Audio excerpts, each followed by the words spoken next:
Chapter 5 compromises arrangements and amalgamations. सबसे पहले compromise का डेफिनेशन देख लेते हैं।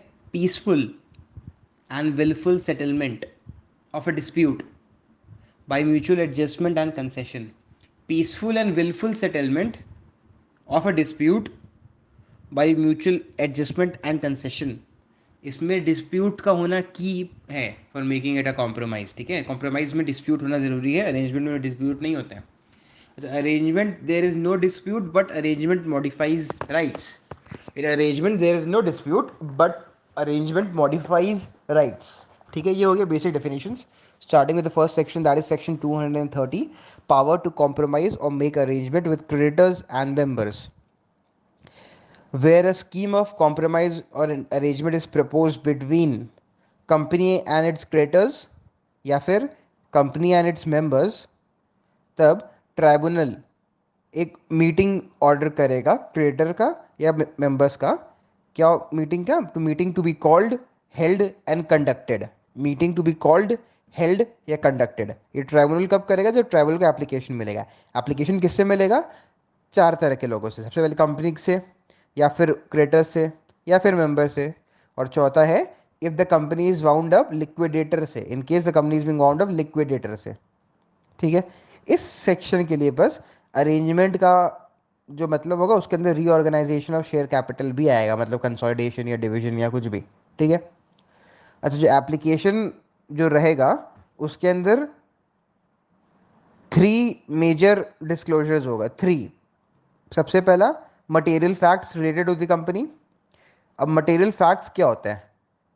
Latest financial position, latest auditors report, या पेंडेंसी ऑफ एनी इन्वेस्टिगेशन। 3 होता है material fact. Latest financial position, latest auditors report, या पेंडेंसी ऑफ एनी इन्वेस्टिगेशन। दूसरा हो गया reduction in share capital if any included in SCA. SCA मतलब scheme of compromise and arrangement. Reduction of share capital, reduction in share capital, reduction in share capital if any, if any. ये हो गया 1, ये हो गया 2। अब 3, 3 क्या है?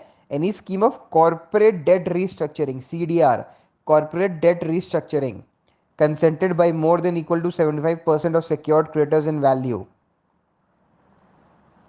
Any scheme of corporate debt restructuring अगर कराया जा रहा है जिसको कंसेंट मिल चुका है 75% या उससे ज़्यादा secured creditors का इन वैल्यू, और जो अगर कोई ऐसा कोई स्कीम है तो फिर क्या क्या दिया जाएगा? तो इसके अंदर 5 चीज़ है। V S G A R, V S G A R, V S G A R, V बोले तो valuation report of all assets by a registered valuer. ऐसे है safeguards for protection of other secured creditors and unsecured creditors valuation safeguard। G से guidelines, statement that the company proposed to adopt CDR guidelines specified by RBI। एक statement रहेगा कि company proposed to adopt CDR guidelines specified by the RBI। RBI का बोला हुआ guidelines company adopt कर रहा है, ये statement देना होगा। valuation safeguard guidelines A से auditors report that funds required after CDR shall confirm to the liquidity test based on estimate by the BOD। CDR होने के बाद जितना भी फंड्स बचा है वो फंड से लिक्विडिटी टेस्ट पास कर जाएगा कंपनी। Liquidity test based on the estimates made by the board of directors. Valuation हो गया, सेफगार्ड्स हो गया, गाइडलाइंस हो गया, ऑडिटर्स रिपोर्ट हो गया। V S G A R, R बोलते रिस्पॉन्सिबिलिटी, क्रेडिटर रिस्पॉन्सिबिलिटी स्टेटमेंट। एक क्रेडिटर का रिस्पॉन्सिबिलिटी स्टेटमेंट भी बनाना पड़ेगा, वो फॉर्म में जमा होता है। Form CAA1, compromises arrangement chapter का नाम है, कॉम्प्रोमाइजेस अरेंजमेंट एमैल्गमेशन। CAA1 फॉर्म का नाम है, उसमें CRS, क्रेडिटर रिस्पॉन्सिबिलिटी स्टेटमेंट। तो ठीक है, पूरा 3 क्या मेजर डिस्क्लोज करना है? Material facts, reduction in share capital, और CDR corporate debt restructuring related pass two और डिस्क्लोजर्स। ठीक है, ये होता है सबसेक्शन 2। नेक्स्ट सबसेक्शन 3 में अगर कोई मीटिंग क्रेडिटर का या मेंबर का इज टू बी कॉल्ड तो उसका नोटिस देना होगा। Notice of such meeting shall be given to all creditors, all creditors and members and debenture holders, all creditors, all members and all debenture holders। कहाँ देना होगा? individually at their addresses registered with the company, individually at their addresses registered with the company, accompanied with, accompanied with DOVE, DOVE, DOVE, D stands for details of the statement of details of the scheme of compromise and arrangement in a statement, एक statement देना पड़ेगा disclosing details of the SCA, statement disclosing details of the SCA. O से other material information in interest of the directors और debenture holders, other material interest of directors और debenture trustees या debenture holders, other material interest of directors और debenture holders या debenture trustees एक ही बात है। DOVE copy of valuation report, VE और E से effect and their effect, copy of valuation report and their effect on creditors, members, promoter, otherwise debenture holders, KMP, कुछ भी, इन सब के ऊपर जो भी इफेक्ट हो रहा है क्या चीज़ का, वैल्यूएशन रिपोर्ट का। वैल्यूएशन रिपोर्ट मेरे ख्याल से जो हम लोग पिछली बार में CDR वाला होगा शायद वही होगा क्या, नहीं डिफरेंट भी हो सकता है, चलो ठीक है, इग्नोर। हाँ, ये जो नोटिस है ये कब देना होगा, at least 30 days prior to the meeting, and such notice plus other documents are to be placed on website of the company. अगर कंपनी लिस्टेड है तो सेबी और स्टॉक एक्सचेंज को भी दो और बोलो वो आप भी अपना वेबसाइट पर डाल लो। न्यूज़पेपर में पब्लिश कराना है, एक इंग्लिश न्यूज़पेपर और एक वर्नाकुलर न्यूज़पेपर, ठीक है। नोटिस का बात खत्म। Next, notice shall provide for voting इधर, नोटिस में वोटिंग का जरिया लिखा होना चाहिए, वोटिंग इधर at the meeting in person और प्रॉक्सी, मीटिंग में आके इन पर्सन वोट कर दो या प्रॉक्सी से वोट करा दो या तो पोस्टल बैलेट से वोट करा दो with in 1 month for adoption of SCA। ये थोड़ा सा तिगड़ा वाला पॉइंट है, अगर आप अडॉप्ट करना चाहते हो, हाँ बोलना चाहते हो तो आप ये आपके पास ये दो ऑप्शन है, मीटिंग में प्रॉक्सी या पर्सन या फिर पोस्टल बैलेट, ठीक है। लेकिन अगर आपको ऑब्जेक्ट करना है तो कोई चुनिंदा लोग ही ऑब्जेक्ट कर सकते हैं, members having more than 10% or equal to 10% of paid up share capital, members having equal to more than 10% of paid up share capital, members having more than equal to 10% of paid up share capital, या फिर creditors having debts outstanding more than equal to 5% of total, या creditors having debt outstanding more than equal to 5% of total, ये लोग ही object कर सकते हैं बस, ठीक है। अब ये जो नोटिस रहेगा वो इन लोगों के अलावा और भी अपने को कुछ सेक्टोरियल रेगुलेटर्स को भेजना है। किन किन लोगों को भेजना है, notice plus documents are to be send to central government, income tax authority, RBI, SEBI, recognise stock exchange,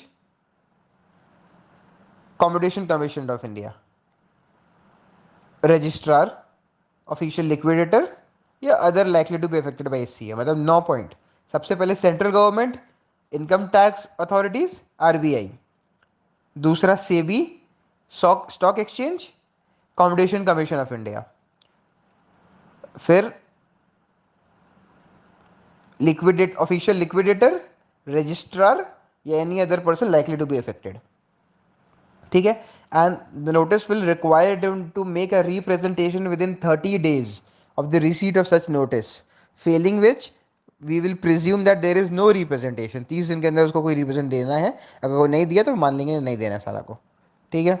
next, meeting के अंदर at the meeting majority of the persons representing 3/4 in value agree to the present agree to the scheme of compromise and arrangement present and voting, ठीक है, 3% of the 3/4 in value present and voting, अगर वो लोग approve कर दे तो, plus tribunal by order sanction कर दे ये scheme को, तो तब माना जाएगा कि ये जो scheme of compromise and arrangement है ये दिस शैल बी बाइंडिंग। किन लोगों पे बाइंडिंग होगा, 5 लोग पे बाइंडिंग होगा। पहला चार वही जो लोग पहला चार वो लोग जो लोग ट्राइब्यूनल को एप्लीकेशन दे सकता है, कौन कौन था, कंपनी खुद, क्रिएटर्स, मेंबर्स, लिक्विडेटर, और इस बार पांचवा हो जाएगा कॉन्ट्रीब्यूटरीज। कॉन्ट्रीब्यूटरीज, अगर मीटिंग में majority of the person representing 3/4 in value agree to the scheme of corporate and compromise and arrangement plus tribunal by order sanction कर दे उस स्कीम को, तब ये बाइंडिंग हो जाएगा इन 5 लोगों पे। अच्छा, जो मेंबर्स है, मेंबर्स में प्रेफरेंस शेयर होल्डर को भी गिना जाएगा, ये अलग से पॉइंट है, ठीक है। इसके बाद order of the tribunal shell provide for the following, जो ट्राइब्यूनल का जो ऑर्डर है ना स्कीम को सैंक्शन करते हुए, उसमें 5 तो पॉइंट होना चाहिए।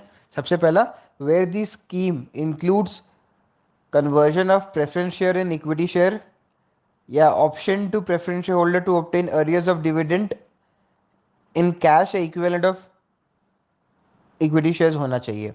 जहाँ एक कन्वर्जन किया जा रहा है प्रेफरेंस शेयर का इक्विटी शेयर्स में, वहाँ एक ऑप्शन दिया जाना चाहिए प्रेफरेंस शेयर होल्डर को to obtain arrears of dividend in cash या इक्विवेलेंट इक्विटी शेयर्स। दूसरा, protection of any class of creditors, protection of any class of creditors.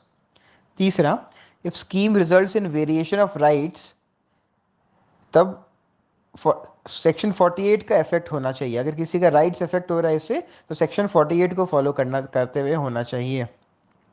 चौथा, if scheme is agreed by creditors then proceedings before BIFR shall abate. कोई भी proceeding चल रहा हो BIFR के सामने, वो अबेट हो जाएगा अगर क्रेडिटर्स अग्री कर दिया गया है तो। और other matters including exit offer to dissenting share holder, dissenting मतलब जो नाखुश शेयर होल्डर्स हैं उन लोगों को एग्जिट का जो भी ऑफर दिया गया है वो भी होना चाहिए, और अदर मैटर्स भी होना चाहिए। अच्छा, कोई भी ऐसा स्कीम सैंक्शन नहीं किया जाएगा ट्राइब्यूनल से अगर जब तक कंपनी का ऑडिटर का सर्टिफिकेट कंपनी को नहीं मिल गया है that the proposed accounting treatment for this scheme is in conformity with accounting standard 133, accounting standard under section 133।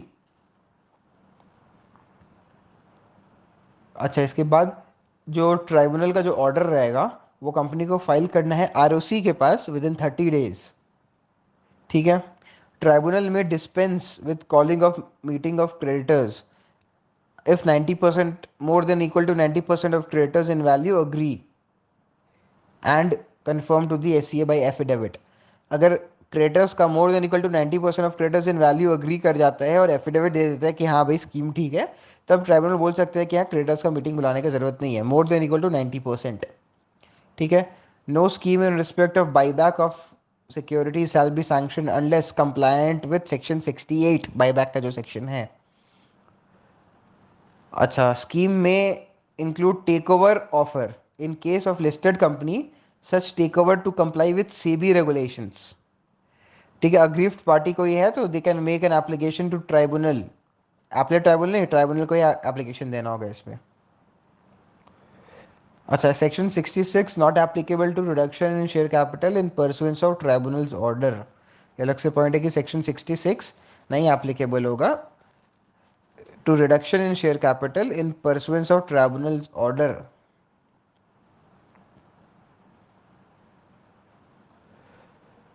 इसके बाद next section, section 231, power of tribunal to enforce compromise और arrangement. जहाँ कोई ट्राइब्यूनल सैंक्शन करता है कोई भी स्कीम 230 के अंदर, उसके पास पावर है to supervise the implementation of such scheme of compromise and arrangement, and दूसरा पावर है to give such direction to make such modification as may be necessary for proper implementation. अच्छा, ये तभी जब उसको लगता है कि एस सी ए पॉसिबल है। जब उसको लगता है कि एस सी ए पॉसिबल नहीं है तब वे tribunal is satisfied where this scheme is not cannot be implemented with or without modification and company is unable to pay debt as per the scheme, then tribunal shall order winding up of the company, किसमें deemed to be order under section 273। ये जो winding up order करेगा ना that will be deem to be an order under section 273, जो winding up order है वो। ये था 231। Next section 232, merger and amalgamations of companies, section 232, where an application under 230 is made to tribunal and it is shown that the scheme of compromise and arrangement is पहला in connection with scheme of reconstruction involving merger या amalgamation and involves transfer of whole or part of undertaking, properties या liabilities of any company to another company or divided among two or more companies। अगर कोई भी scheme 230 के अंदर travel का जो बोला गया है उससे ये लगता है कि वो एक कनेक्शन ऑफ रिकंस्ट्रक्शन है जिससे मर्जर या अमालगमेशन हो सकता है, एंड यूपीएल अंडरटेकिंग प्रॉपर्टीज या लाइबिलिटीज ट्रांसफर होगा होली या पार्टली, और कोई भी ट्रांसफरर कंपनी से कोई भी ट्रांसफरी कंपनी को या फिर डिवाइडेड अमंग टू और मोर कंपनीज को, तब ट्राइब्यूनल ऑर्डर करेगा for meeting of creditors and members to be called, held and conducted, and provisions of section 230 shall apply mutatis mutandis। ये रिपीटेड सेक्शन है कि मर्जर अमेलगमेशन में भी होगा सेम चीज़। जो 230 था वो एक जनरली सिर्फ एक कॉम्प्रोमाइज या अरेंजमेंट के लिए था, ये अमेलगमेशन के लिए भी आ जाता है। अमेलगमेशन जनरली अरेंजमेंट का पार्टी होता है, बट इसलिए इसका थोड़ा सा प्रोविजंस अलग से दिया गया है। इस पर्टिकुलर जो मीटिंग होगा उसके लिए प्रोविजंस और है कि जो मर्जिंग कंपनीज होगा, transferor company to circulate the following for meeting of creditors या मेंबर्स इन एडिशन टू 230 तीन में जो जो था ना, जो तीन ठो क्या बोलते हैं 200 मीटिंग में जो भी स्टेटमेंट था, वैल्यूएशन का रिपोर्ट था, मटेरियल इंटरेस्ट था, जो DOVE वाला जो पॉइंट था, उन सब के अलावा इसको ये 5 पॉइंट भी मर्जिंग कंपनीज, ट्रांसफरर कंपनी जो है उसको सर्कुलेट करना पड़ेगा among its members and creators. क्या क्या 5 पॉइंट है? तेवर, TEVAR, तेवर, टी से terms, draft of proposed terms drawn up and adopted by the board of directors, draft of proposed terms drawn up and adopted by the board of directors। E से effect, report explaining effect of scheme on shareholders and or KMP, promoter non promoter or KMP, and laying out the share exchange ratio and specify valuation difficulties। ठीक है, ये पूरा ई का point है। Explaining effect of scheme on share holders, promoter non promoter KMP, and laying out share exchange ratio and specify valuation difficulties. पहला हो गया T से टर्म्स, ई से इफेक्ट, V से valuation, experts report regarding valuation, experts report regarding valuation. A से account, supplementary account statement if last annual account relates to financial year ending 6 months before the first meeting summon for approving this scheme. ये meeting का जो scheme बुलाया जा रहा है जिस date को, अगर वो समझ लो सितंबर 1 के बाद है, 6 महीना after the end of the financial year of last annual accounts है, तो हम लोग को एक नया सप्लीमेंट्री अकाउंट स्टेटमेंट बनाना पड़ेगा, वो भी अपने को सर्कुलेट करना पड़ेगा। टी हो गया टर्म्स, ई हो गया इफेक्ट, वी हो गया वैल्यूएशन, ए से हो गया अकाउंट सप्लीमेंट्री अकाउंट्स, और आर से हो गया रजिस्ट्रार की का confirmation. Confirmation that draft is filed with registrar, confirmation that draft is filed with registrar. ये सभी मर्जिंग कंपनीज को, ट्रांसफर कंपनी को सर्कुलेट करना पड़ेगा। उसके बाद ट्राइब्यूनल में by order sanction the scheme and may make provisions for the following matter. इसमें ट्राइब्यूनल का मे लिखा हुआ है, ट्राइब्यूनल में by order sanction the scheme and may make provisions for the following matters. Following matter में 10 चीज आता है। दिल देना LODR, और LODR का आर नहीं है, दिल देना LOD, डेट ऑफ ट्रांसफर, आई से इंस्ट्रूमेंट, एल से लीगल प्रोसीडिंग्स, फिर डी से डिसोल्यूशन, ई से एम्प्लॉयज, एन से नॉन रेसिडेंट शेयर होल्डर्स, ए से ऑथराइज्ड सिक्योर्ड क्रेडिटर्स, नहीं ऑथराइज शेयर कैपिटल है, सॉरी, ऑथराइज शेयर कैपिटल, और एल से है लिस्टेड कंपनी के बारे में है कुछ प्रोविजंस, ए से सॉरी ओ से एनी अदर प्रोविजंस, और डी से डिसेंटिंग शेयर होल्डर्स।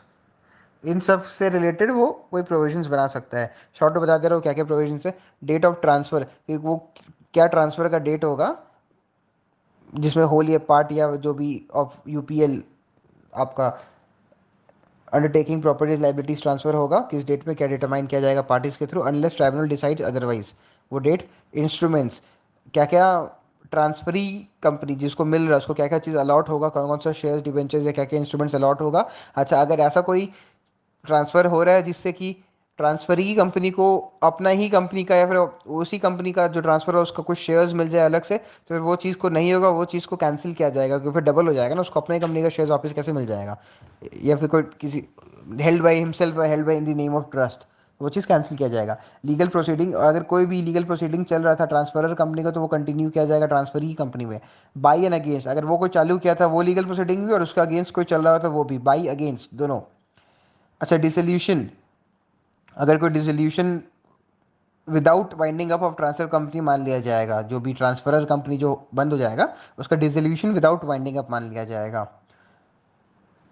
फिर employees, transfer of employees of transfer to transferee companies.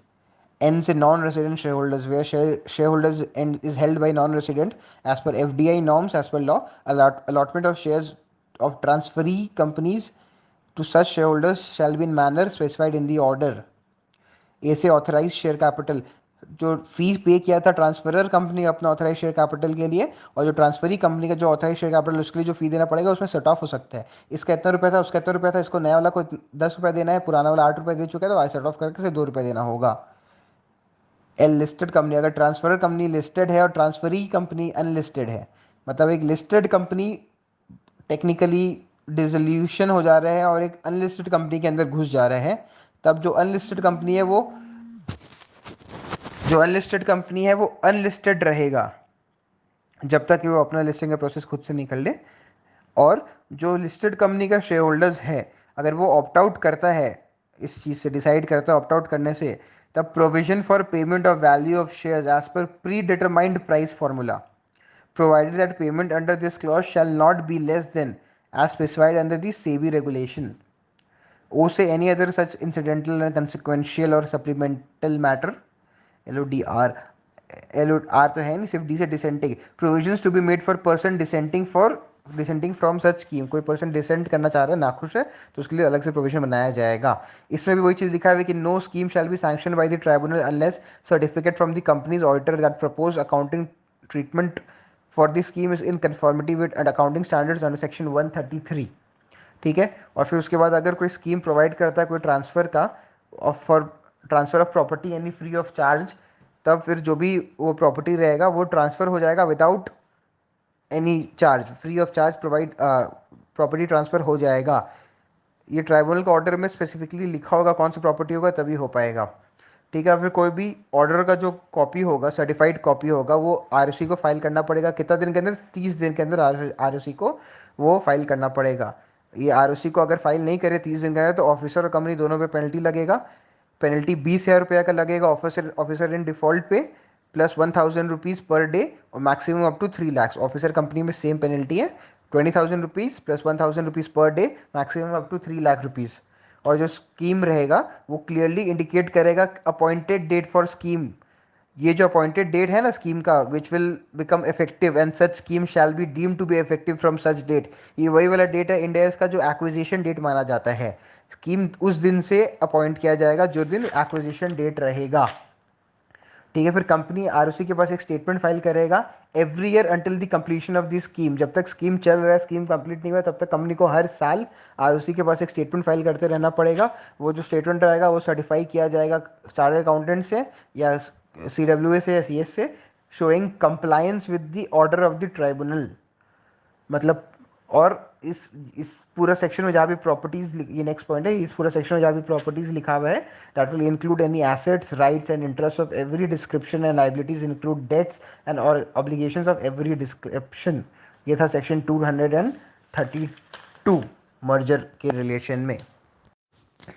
अब एक बार 234 पढ़ लेते हैं 233 पढ़ने से पहले. तो सेक्शन 234, मर्जर और amalgamation of company with a foreign company.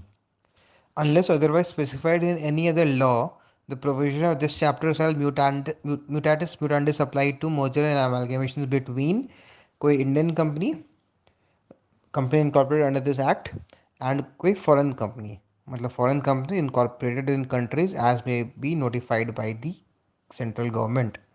अच्छा, इस सेक्शन के लिए फॉरेन कंपनी मतलब वो नहीं जो foreign company under section 2 sub section 42 में है, वो नहीं. It means any company or body corporate incorporated outside India, whether having a place of business in India or not. ठीक है. हाँ, तो इसमें 3 कंडीशंस हैं, वो सब स्पेसिफाई होना चाहिए. सबसे पहला है कि provided that the central government plus RBI shall make rules in connection with merger and amalgamations under this section, और वो फॉलो होना चाहिए. सेकंड है कि प्रायर अप्रूवल ऑफ RBI चाहिए. और थर्ड है कि terms and conditions of the scheme to provide for payment of consideration to share holders in cash या डिपॉजिटरी रिसीट और पार्टली बोथ. 3 कंडीशन. पहला, कि central government plus RBI rules बनाएगा in connection with merger और अमाल्गमेशन under this act, और वो follow होना चाहिए। दूसरा, प्राइवेट अप्रूवल ऑफ आरबीआई चाहिए। तीसरा, terms and conditions of scheme for payment of consideration to share holders in cash में होना चाहिए, डिपॉजिटरी रिसीट में, या पार्टली बोथ में। बस 234 खत्म।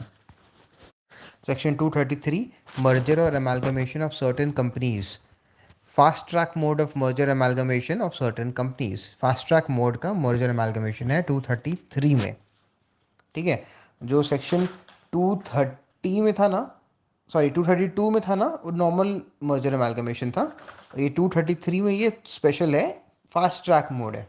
ठीक है, स्टार्ट करते हैं। Notwithstanding anything contained in provision under section 230 232 scheme of merger amalgamation between, इस यहाँ पे बिटवीन टू और more small companies, holding company and its wholly owned subsidiaries, या तीसरा, any such other class of company as may be prescribed, और ये लोग prescribe करके रखा है दोनों कंपनी, टू और मोर स्टार्टअप कंपनीज, या फिर वन और more startup companies with one और मोर स्मॉल कंपनीज। तो चार क्या हो गया, टू और more small companies, holding subsidiary, wholly own subsidiary. तीसरा हो गया टू और मोर स्टार्टअप कंपनीज, और चौथा हो गया वन और more startup companies with one और मोर स्मॉल कंपनीज। ठीक है, may be entered into subject to all the following condition, चार कंडीशन है, to be followed by all companies. All companies मतलब ऑल कंपनीज जो मर्ज हो रहे हैं या अमेलगमेट हो रहे हैं, तो उन, मतलब दो कंपनी है, तीन कंपनी है, चार कंपनी आपस में मर्ज हो, तो उन चारों कंपनी को ये सब रूल्स फॉलो करना है। क्या रूल फॉलो करना है, चार रूल। पहला रूल, पहला कंडीशन, नोटिस इनवाइटिंग ऑब्जेक्शंस या suggestions within 30 days to the proposed scheme of merger and amalgamation. उस पहले हम लोग स्कीम ऑफ एससीए पढ़ रहे थे, scheme of compromise and arrangement. अभी हम लोग स्कीम ऑफ एमए पढ़ रहे हैं, scheme of merger and amalgamation is issued by the transfer company plus transferee company to ROC and official liquidator and to any such person affected by such scheme. Notice inviting objection certification to ROC and official, उसमें बहुत सारे जन को भेजते थे, इसमें सिर्फ ROC और ऑफिशियल लिक्विडेटर को भेजेंगे। दूसरा condition, objection suggestion received are to be considered in general meeting of respective companies and scheme is to be approved by members at general meeting holding more than equal to 90% of total shares. 90% more than equal to होना चाहिए votes, तभी होगा approve members से general meeting में। तीसरा condition, each of the company involved in merger files declaration of solvency with the concerned ROC, अपना अपना ROC के पास सब ट्रांसफरी दोनों company declaration of solvency file करेगा। चौथा कंडीशन, स्कीम जो है which shall be approved by the creditors majority representing 9/10 in value of the respective company. 90% share holders चाहिए और 9/10 वैल्यू ऑफ क्रेडिटर्स भी चाहिए। Approval of creditors can be either in a meeting और अप्रूवल इन राइटिंग मिल जाएगा, तो भी मीटिंग होगा तो 21 दिन पहले होना चाहिए मीटिंग। नोटिस फॉर मीटिंग 21 दिन पहले भिजवा देना चाहिए, नोटिस फॉर मीटिंग 21 दिन पहले हो जाना चाहिए, और मीटिंग में आकर क्रेडिटर्स अप्रूव कर दे, फिर क्रेडिटर्स राइटिंग में खुद से दे दे। ठीक है, ये जो भी चारों स्टेप था, ये सारा कंपनीज इन्वॉल्व है उसको इंडिपेंडेंटली लेना है। जब ये सारा ऊपर का स्टेप हो जाए, उसके बाद जो नीचे का स्टेप्स बता रहा हूँ वो सिर्फ ट्रांसफरी कंपनी लेंगे, क्योंकि ट्रांसफरर कंपनी अज्यूम कर लिया जाएगा it is dissolved, dissolution without winding up, है ना। तो जो ट्रांसफरी कंपनी, जो रिजल्टिंग कंपनी है, वो ये स्टेप लेगा। Transferee company shell file a copy of approved scheme with, first हो गया सेंट्रल गवर्नमेंट, दूसरा हो गया रजिस्ट्रार, तीसरा हो गया ऑफिशियल लिक्विडेटर। सबसे पहले जो 232 वाला था उसमें वो लोग को 9 जन को भेजना था, फिर ये 233 वाला में जो दोनों को भेजना था वो सिर्फ आरओसी को और ऑफिशियल लिक्विडेटर को भेजना था, और अभी आरओसी को, सीजी को और ऑफिशियल लिक्विडेटर तीन को। ऊपर वाला सबसे पहले 9 जन, ऊपर वाला आरओसी और ओएल को, ये वाला ROC OL plus CG, central government extra घुस गया इसमें। ठीक है, और फिर on receipt of the above scheme ROC या फिर ऑफिशियल लिक्विडेटर मे और मे नॉट हैव ऑब्जेक्शंस। ठीक है, अगर उसके पास कोई ऑब्जेक्शन नहीं है और वैसा बोल दे सेंट्रल गवर्नमेंट को, तो सेंट्रल गवर्नमेंट स्कीम को रजिस्टर कर देगा और कंफर्मेशन इशू कर देगा। कंफर्मेशन क्या होता है वो देखते हैं। ठीक है। अगर कोई कम्युनिकेशन नहीं किया आरओसी या ओवल 30 दिन के अंदर सेंट्रल गवर्नमेंट को, तो एज्यूम कर लेंगे कोई ऑब्जेक्शन नहीं है, और फिर सेंट्रल गवर्नमेंट वो स्कीम को अप्रूव कर देगा, रजिस्टर कर देगा, और फिर कंफर्म कर देगा कंपनी को, issue confirmation to the company, देखेंगे। और फिर इसके बाद अगर आरओसी ऑफिशियल लिक्विडेटर को कोई दिक्कत है, कोई ऑब्जेक्शन है, तो वो सेंट्रल गवर्नमेंट को कम्युनिकेट करेगा विद इन 30 डेज।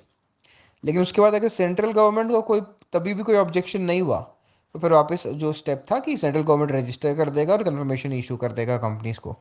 लेकिन अगर central government is of the opinion that the scheme of merger and amalgamation is not in public interest or interest of creditors, तब central government will make application within 60 days of receiving the scheme to the tribunal. फिर tribunal को बोलेगा कि आप इसमें तो मत करो, 232 में होता है तो देख लो। और फिर ट्राइब्यूनल में for reasons recording writing consider such case under 232, मतलब नॉर्मल सीन में, फास्ट ट्रैक में तो नहीं होगा, नॉर्मल में देख लो, ट्राइब्यूनल की मर्जी। तो इसका मतलब कि आरओसी ओएल अपना दिक्कत से बताएगा सेंट्रल गवर्नमेंट को, फाइनल डिसीजन सेंट्रल गवर्नमेंट का ही होगा ही। अब वो दिक्कत नहीं बोला तो भी सेंट्रल गवर्नमेंट मान गया, कुछ नहीं बोला तो भी सेंट्रल गवर्नमेंट मान गया, या मना कर दिया लेकिन उसके बाद भी सेंट्रल गवर्नमेंट मान गया, तो फिर वो अपना देखा जाएगा। नहीं माना तो फिर उसके बाद ट्राइब्यूनल को बोलेंगे, ट्राइब्यूनल देखेगा नॉर्मली 232 में होना है कि नहीं होना है। अच्छा, अगर सेंट्रल गवर्नमेंट मान गया, स्कीम रजिस्टर कर दिया और कंफर्मेशन इशू कर दिया, तब वो जो कंफर्मेशन है उसका एक कॉपी कंपनी को आरओसी को फिर फाइल करना पड़ेगा, और फिर आरओसी उस स्कीम को रजिस्टर करेगा और कम्युनिकेट करेगा ट्रांसफर कंपनी को कि ऐसा हो गया है, मान लिया गया है। और on registration bye ROC, deemed dissolution of transfer company without winding up, deemed dissolution of winding company without, deemed dissolution of transferor company without winding up. ठीक है। इसके बाद next point, effect of registration of scheme bye ROC. ROC बोला ना register कर देगा और communicate कर देगा, तो इफेक्ट क्या होगा रजिस्ट्रेशन का? Transfer of properties and liabilities of transferor to transferee हो जाएगा, चार्जेस ऑफ प्रॉपर्टी ट्रांसफरर का जो भी एप्लीकेबल हो एंड इन्फोर्सेबल हो वो सब एप्लीकेबल और इन्फोर्सेबल हो जाएगा ट्रांसफरी कंपनी पे। ट्राइब्यूनल इन्वॉल्व नहीं है तो फिर वो कोई भी प्रॉपर्टी को फ्री ऑफ चार्ज नहीं कर सकता है, जैसा 232 में होता था ना, फ्री ऑफ चार्ज होगा, इसमें नहीं होगा क्योंकि ट्राइब्यूनल इन्वॉल्व नहीं है अभी लास्ट वाले डिसीजन में। 232 में ट्राइब्यूनल इन्वॉल्व था, वो करता था ये सब, और उसमें ये भी लिखा हुआ था कि ट्रांसफर हो जाएगा ये वो, उसका जो अपना था वो उसका अपना है, इसका जो है ये उससे डिफरेंट है। तीसरा, कोई भी legal proceeding by against transfer company to be continued by against transferee company. ठीक है। कोई भी अनपेड अमाउंट होगा कोई डिसेंटिंग शेयर होल्डर्स को या कोई क्रेडिटर को, तो वो लाइबिलिटी बन जाएगा ट्रांसफरी कंपनी का भी। और transferee company not as a result of scheme of compromise arrangement shall hold any shares in its own name or in the name of trust, or any such shares shall be cancelled। अगर होगा तो वो सब shares cancel किया जाएगा। अच्छा, transferee company shall file an application with the ROC along with the revised authorized share capital and pay due fees on revised capital, जो होगा वो सेट ऑफ के लिए एप्लीकेबल होगा, इसमें भी सेम पॉइंट है ये वाला। अच्छा, any company covered under this section may use the provisions of 232 for the approval of any scheme or merger amalgamation। यहाँ पे उसको परमिशन मिल जाए उसके बाद भी वो 232 वाला रास्ता फॉलो कर सकता है। ये जो प्रोविजंस है जो फास्ट ट्रैक के लिए है, are in the optimal nature and not a compulsion to the company. ठीक है। If a company wants to make application for merger as per 232, it can do so. Next section 235 और 236 दोनों थोड़ा similar है और थोड़ा डिफरेंट भी है। जैसे कि अगर 235 जो है that is power to acquire shares of share holders dissenting from the scheme और कॉन्ट्रैक्ट और approved by majority. Majority approve कर दिया है लेकिन कुछ शेयर होल्डर अभी भी डिसेंट कर रहा है स्कीम से, तो फिर उनका शेयर हम ले सकते हैं। ये 235 का है। और 236 का है कि जो माइनॉरिटी शेयर होल्डर्स है उसका शेयर परचेस कर लेना। इसमें कोई स्कीम नहीं है 236 में, 235 में स्कीम है। ठीक है, पहले 235 देखते हैं। 235 में स्कीम है और जो मेजॉरिटी है वो लोग अप्रूव कर दिया लेकिन कुछ लोग डिसेंटिंग है, उसको एक्वायर करना है। कैसे देखते हैं? सबसे पहले कि ऑफर किया जाएगा डिसेंटिंग शेयर होल्डर्स को। अगर कोई स्कीम या कॉन्ट्रैक्ट जिसमें ट्रांसफर शेयर्स हो रहा है ट्रांसफर से ट्रांसफरी में, और उसका 9/10 of value more than equal to 9/10 of value of share holders approve कर दिया है within 4 months of offer by transferee, जिसको जो रिजल्टिंग कंपनी होना जो ट्रांसफरी होना है वो ऑफर कर दिया था ट्रांसफरर को कि तुम लोग अपना शेयर मेरे को ट्रांसफर कर दो, और उसके 4 महीने के अंदर अगर 9/10 of value of share holders approve कर दिया गया है, तब ऐसा अगर हो चुका है तो फिर ट्रांसफरी कंपनी जो है वो विद इन 2 महीना आफ्टर एक्सपायरी ऑफ 4 महीना, जब 4 महीना खत्म होगा उसके 2 महीने के अंदर, after expiry of 4 months and within 2 months from the said expiry, shall give notice to the dissenting shareholders that it desires to acquire their shares. वो नोटिस देगा शेयर होल्डर्स को कि वो डिजायर करता है कि वो उन लोगों का शेयर एक्वायर करे। अच्छा, ये जो 9/10 है ना शेयर होल्डर्स का, that will be the shareholders other than those shares held by nominee of transferee या सब्सिडरी कंपनी। कोई ट्रांसफरी कंपनी का कोई नॉमिनी या उसका कोई सब्सिडरी जो भी होल्ड करता है, उसके अलावा जो शेयर्स बचा उसका 9/10। While the above notice is given by the transferee company to the shareholders, dissenting shareholders, उसमें दो चीज़ हो सकता है। मतलब या तो वो लोग मान जाए तो नहीं माने। अगर सोच लो वो लोग नहीं मान रहा है तो वो लोग 1 महीना के अंदर नोटिस के एक एप्लीकेशन देगा एनसीएलटी को। ठीक है, अगर एनसीएलटी ट्राइब्यूनल जो है वो ऑर्डर कर दे कि नहीं ऐसा नहीं, एक्विजिशन नहीं होगा इन लोगों का, तो फिर वो होल्ड पे चल जाएगा। लेकिन अगर ट्राइब्यूनल वो लोग एप्लीकेशन को रिजेक्ट कर दे कि नहीं ऐसा कुछ नहीं है, आपको करना ही होगा, तो फिर वो आगे बढ़ाया जाएगा कैसे। अच्छा, अगर वो लोग कोई एप्लीकेशन नहीं दे, इसका मतलब वो लोग एक्सेप्ट कर रहा है, तो भी आगे बढ़ाया जाएगा। अब कैसे आगे बढ़ाया जाएगा? No application to NCLT is made, या फिर एप्लीकेशन रिजेक्टेड और dismissed by NCLT, then the transferee company shall be entitled and bound to acquire दो shares. Entitled and bound, entitled भी रहेगा और बाउंड भी रहेगा टू एक्वायर दो shares on the same terms as applicable to the shares of the approving shareholders। जो share लोग approve कर दिया था 9/10 वाला लोग, वो लोग के पास जो टर्म्स वो लोग को ऑफर किया गया था, ये लोग को भी वही सेम टर्म्स ऑफर किया जाएगा और वही सेम टर्म्स पे हो जाएगा। अच्छा, मैनर ऑफ एक्विजिशन, कैसे एक्विजिशन होगा डिसेंटिंग शेयर होल्डर्स का शेयर को? Transferee company shall forward the following to the transferor company. Copy of notice, जो भी वो लोग डिसेंटिंग शेयर होल्डर को नोटिस दिया जा रहा है, वही notice transferee company transferor company को भी भेजेगा। ठीक है, फिर the instrument of transfer to be executed by person appointed by transferor company on behalf of dissenting share holders. फिर उसके बाद जब कंपनी को मिल जाएगा वो नोटिस, तब वो जो इंस्ट्रूमेंट ऑफ ट्रांसफर रहेगा वो एग्जीक्यूट करेगा एक बंदा, वो बंदा अपॉइंटेड रहेगा ट्रांसफरर कंपनी का on behalf of the dissenting share holders. ठीक है, और फिर उसके बाद वो अमाउंट जो भी है वो अमाउंट पे कर दिया जाएगा या ट्रांसफर कर दिया जाएगा at the representing price payable by the transferee company to the dissenting shareholders। On receipt of the above, the transferor company shall register transferee company as the holding of those shares।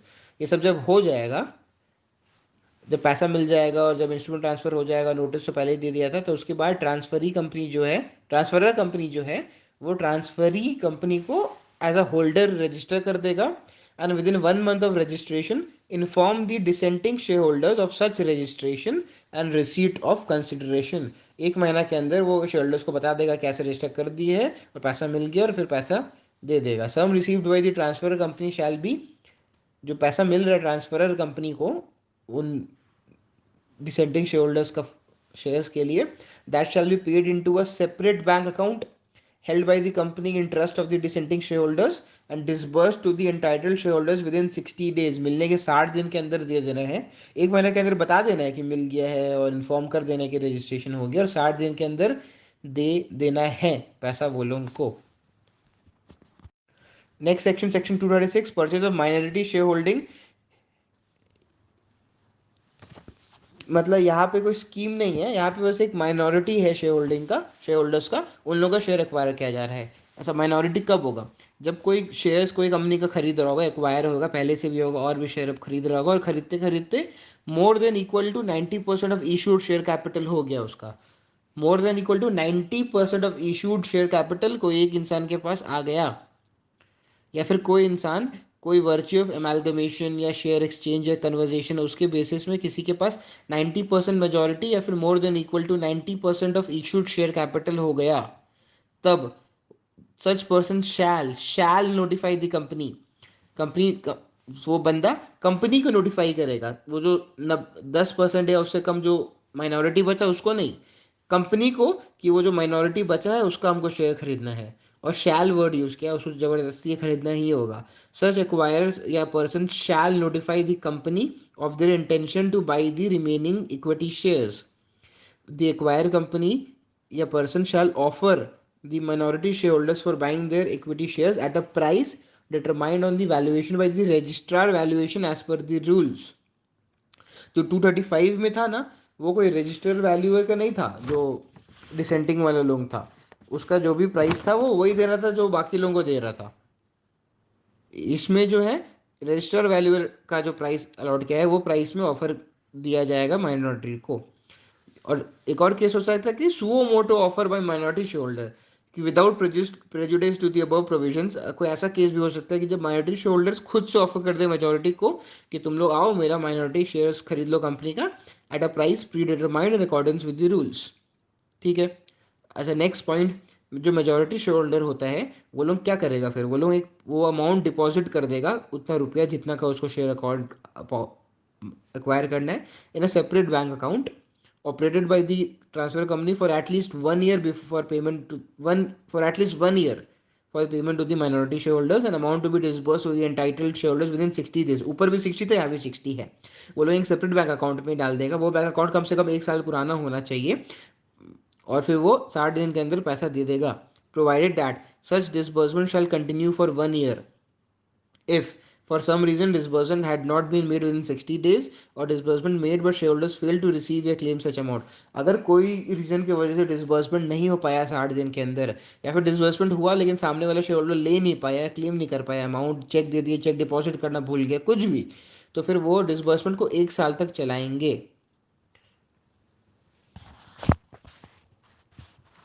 Next, अगर transferor company to act as a transfer agent, transfer agent का काम क्या होता है, to receive and pay the amount, या फिर to take and make delivery of shares. ठीक है।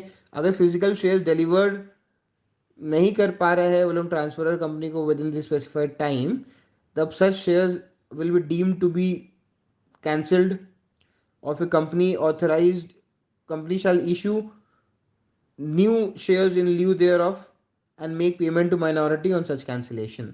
कंपनी ये चीज करेगा अगर वो लोग फिजिकल शेयर्स कंपनी को टाइम स्पेसिफाइड के अंदर नहीं दे पा रहे हैं तो।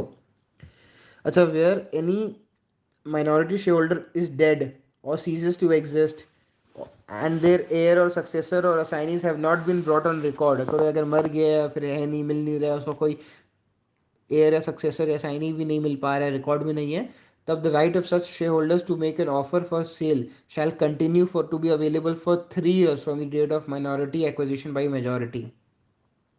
The right of such shareholders to make offer for sale shall continue to be available for 3 years from the date of minority acquisition by the majority। 3 साल तक उसका rights रहेगा। Where share of the minorities shareholder have been acquired and as on or prior to the date of the transfer following such acquisitions, the shareholders holding more than 75%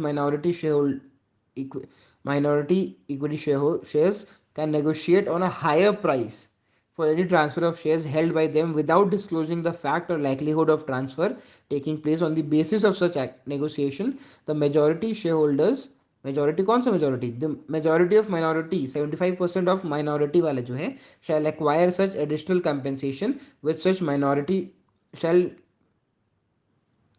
share such additional compensation with such minority share holders on a pro rata basis.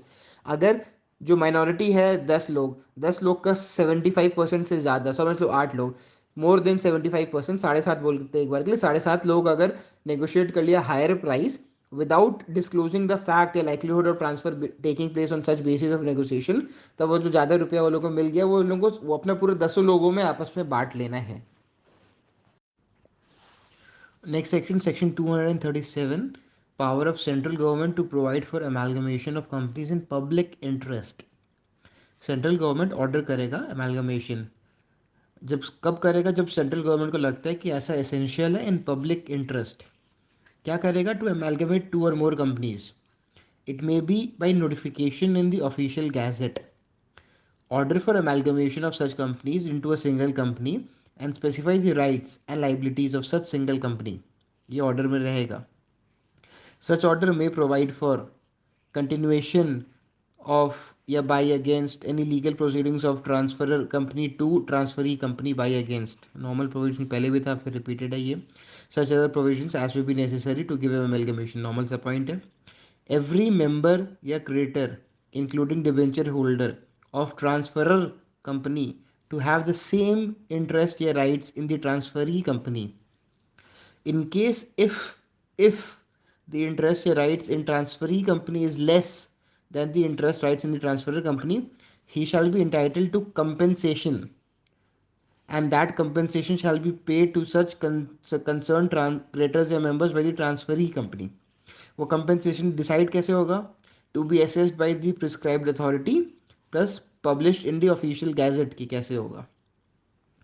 अगर कोई भी person aggrieved है ऐसा above assessment से compensation का, तो फिर वो अपील कर सकता है ट्राइब्यूनल को within 30 days of such publication there of in the official gazette. उसके बाद ट्राइब्यूनल देखेगा असेसमेंट का क्या करना है नहीं करना है। अच्छा, no order for amalgamation shall be made unless copy of draft orders are sent to each company और concerned company to file objections या suggestions within a period of specified by the central government. Central government वो copy of draft order में ही period लिख देगा कि कितना होना चाहिए, and that period should not be less than 2 months। 2 महीना के अंदर ही, मतलब दो 2 महीने से ज़्यादा में, I think concern person to file objection और suggestion within the period specified by central government and such period should not be less than 2 month। हाँ, मतलब एक अच्छा खासा पीरियड देगा, कम से कम 2 महीने का तो पीरियड देगा ही, 3 महीना 4 महीने का भी दे सकता है। उसके अंदर आपको अपना ऑब्जेक्शन बताना है ड्राफ्ट मिलने के बाद। अच्छा, time for preparing appeal under section 4, under sub section 4 compensation वाला जो है, जो एक्सपायर हो गया है या फिर जहाँ पे अपील प्रेफर किया गया है और appeal such appeal is disposed, ऐसा हो गया है, उसके बाद ही अमेलगमेशन का ऑर्डर पास किया जाएगा। वो ऊपर वाला जो अपील है कंपनसेशन वाला, क्या वो खत्म हो जाएगा उसके बाद ही होगा। और अगर कोई भी ड्राफ्ट ऑर्डर में कोई भी जो ऑब्जेक्शन हम लोग को करना था ना स्पेसिफाइड पीरियड के अंदर, वो ऑब्जेक्शन के वजह से कोई कंसिडरेशन करना है सेंट्रल गवर्नमेंट को या कोई मॉडिफिकेशन करना है, सेंट्रल गवर्नमेंट को मर्जी है, डिस्क्रिप्शन ऑफ सेंट्रल गवर्नमेंट, जो भी है वो करना है, ऑब्जेक्शन या सजेशन जो भी है वो खत्म हो जाए, चेंज हो जाए, उसके बाद ही अमेलगमेशन होगा।